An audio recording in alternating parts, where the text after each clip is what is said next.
Right जनाब, welcome back to the programme morning with Muskan ST पे। आप हमें देख रहे हैं सुबह सुबह और सुबह सुबह मेरे ख्याल से ताज़ा दम जो पहली बात की जाती है और अगर वो माइंड में क्लिक कर जाए ना तो सारा दिन तो कम से कम हमारे ज़हन में रहती है। कभी कभी बहुत लंबा चौड़ा सा हमारे दिमाग में जो है वो बातें रह जाती हैं।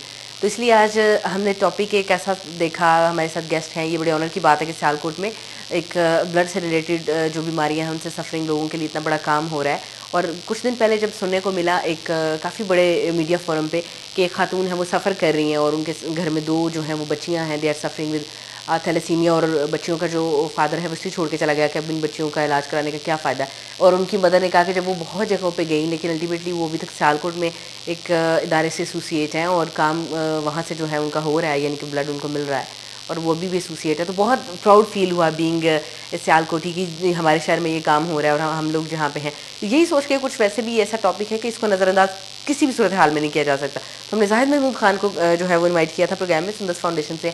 जाहिद साहब, ये एक कह लें कि प्राउड मेरे लिए तो बड़ा मुझे लगा कि सियालकोट का नाम आ रहा है और जब कहा जा रहा है कि बड़े सिटीज़ में नहीं उनको कह लें कि जाए पनाह मिल रहा था, तो सियालकोट में जो है वो 1.5-2 साल से एसोसिएट है और हो रहा है। अब औसतन क्या कितने फ़ीसद आप अंदाज़ा लगाते हैं हमारे बच्चों में से जो है थैलेसीमिया बच्चे पैदा होते हैं? 98 से आप इस फील्ड से मुंसलिक हैं, अंदाज़ा तो हो ही जाता है, एवरेज इतनी बनती होगी अंदाज़न?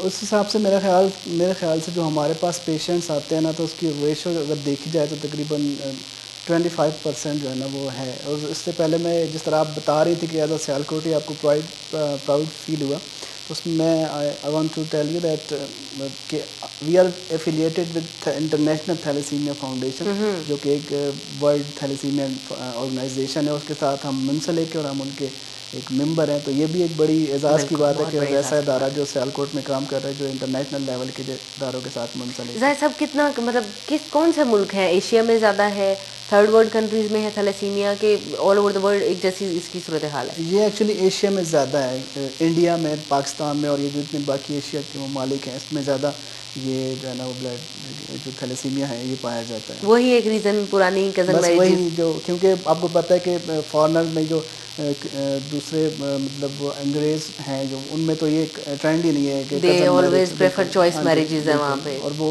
मतलब उनके मज़हब में मेरा ख्याल, मैं समझता हूँ कि ये चीज़ नहीं है कि वो उनके कज़न मैरिज वगैरह हो। तो ये हमारे अंदर है, तो हमें अगर है भी, इस्लाम में भी है, तो मैं ये सिर्फ चाहता हूँ कि अगर कज़न मैरिज करनी ही है तो फिर टेस्ट लाजमी करवाया जाए। नहीं, अपने सुनने वालों से यहाँ पे जो है वो बात करते चलें कि कज़न मैरिजेस से Down syndrome, haemophilia, thalassemia, abnormal babies, diabetes, type 2 diabetes हाँ, और कौन कौन सी बीमारियाँ जो ट्रांसफ़र हो रही हैं। इस्लाम में इजाज़त है, लाजमी तो नहीं कहीं भी कहा गया ना आपने यही करना है। ये तो इंसान की आसानी के लिए इस्लाम में और कई तरह की आसानी है।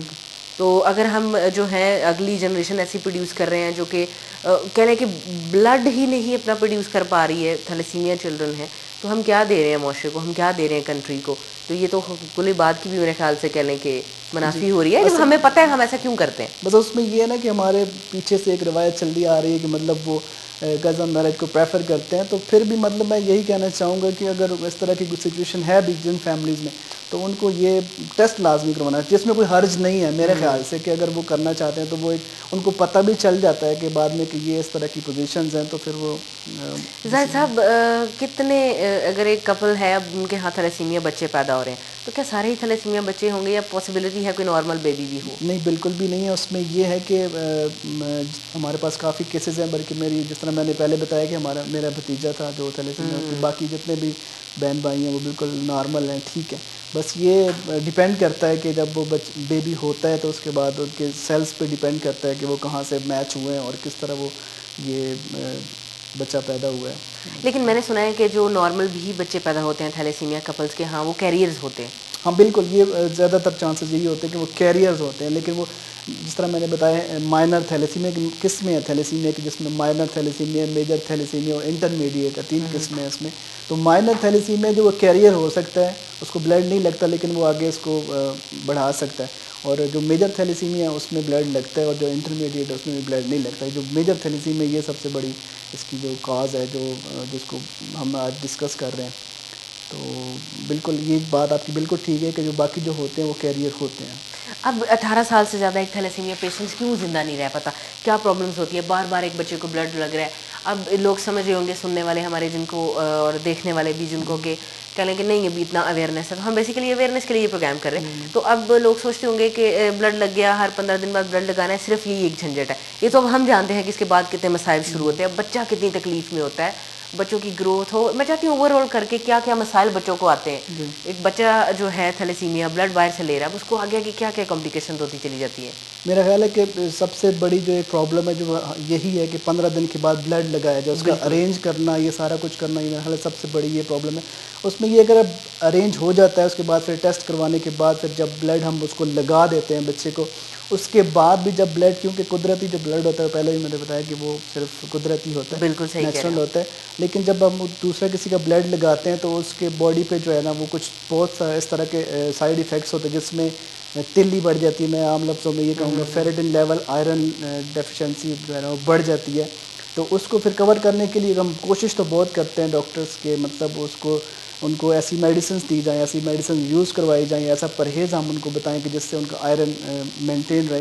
لیکن پھر بھی جب متواتر 15 دن کے بعد یا 10 دن کے بعد بلڈ لگنا ہے اور ساری زندگی لگنا ہے, تو پھر ظاہری بات ہے اس میں بہت ساری ایسی سچویشنز ہو جاتی ہیں کہ وہ 18-20 سال ہی جو ہے نا وہ پیشنٹ سروائیو کر پاتا ہے. اب بات کرتے ہیں تھوڑی سی ہیموفیلیا بچوں کے بارے میں.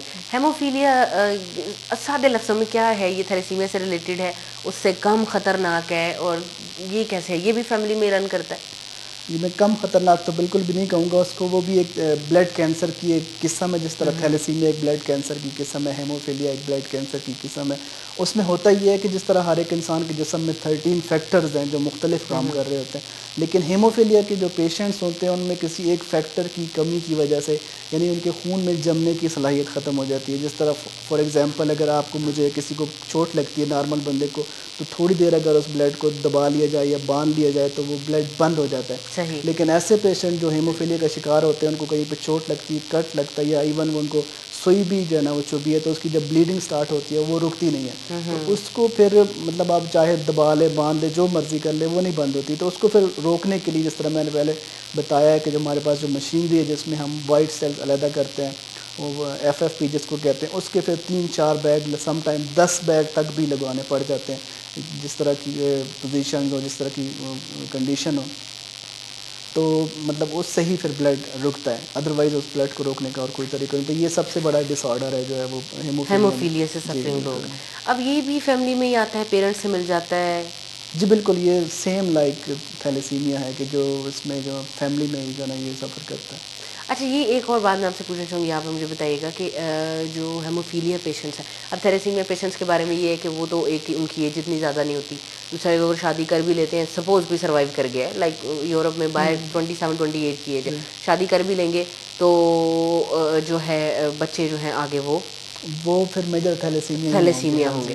لیکن ہیموفیلیا میں بھی یہی چیز ہے, پیشنٹ شادی نہیں کیا کر سکتا, اس کی وسط ایج کتنی ہوگی؟ ہاں, اس حساب سے میں یہ کہوں گا کہ ہیموفیلیا اس سے کم خطرناک ہے, کیونکہ ہمارے پاس ہمارے پاس کیسز ایسے ہیں کہ جو ہیموفیلیا کے پیشنٹ ہیں, ان کی شادی ہوئی اور اس کے بعد پھر جو ان کے بچے ہوئے بالکل نارمل ہیں. تو میرا خیال ہے اس حساب سے اگر دیکھا جائے تو ہیموفیلیا تھیلیسیمیا سے کم خطرناک ہے. اس میں شادی کر سکتے ہیں پیشنٹ, اور پھر ان کے جو بچے ہیں پیدا ہونے والے وہ بھی نارمل دیکھے گئے ہیں.